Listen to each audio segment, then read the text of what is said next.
Alright guys, pag-uusapan natin ngayon ay how to pay payments sa Netflix. So sa mga hindi alam po kung paano magbayad or saan makikita yung mga billing history or billing payment po sa Netflix. Ano yung po ang pag-uusapan natin.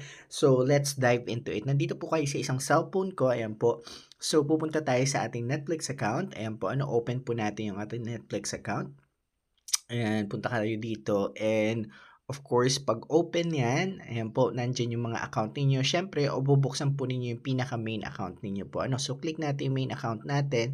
Then from here po, i-click nyo po uli yung nasa baba po. Yung nasa baba na yan na parang profile, yung My Netflix po. I-click nyo po yan.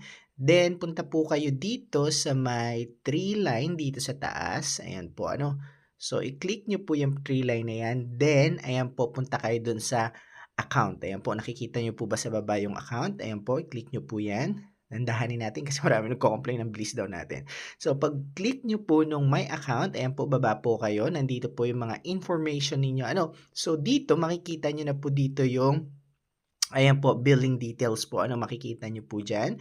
So, i-click nyo po yan and dito po ninyo puwedeng bayaran. Makikita nyo po dito. And of course po, dito rin po ninyo siya puwedeng bayaran. Halimbawa po ay meron kayong unpaid na bills. Dito rin po ninyo yung makikita. So, dito sa akin po kasi nag-o-automatic po siya na payment. Pero dito nyo rin po makikita yung billing payment po niya. So, dito po, ayan, makikita nyo your next billing date is February 27. Then, dito po ninyo siya.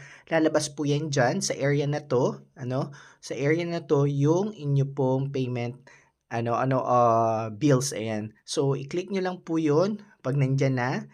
And you can pay your, yung bill sa inyo pong Netflix. Dahil wala naman po tayong, ngayon, billing payment ngayon, or wala po tayong, tawag dito, naka-pending na bills, ayan po, wala po siya dito, hindi po natin makita. So, that's our tutorial. Ayan po, and see you around. God bless you.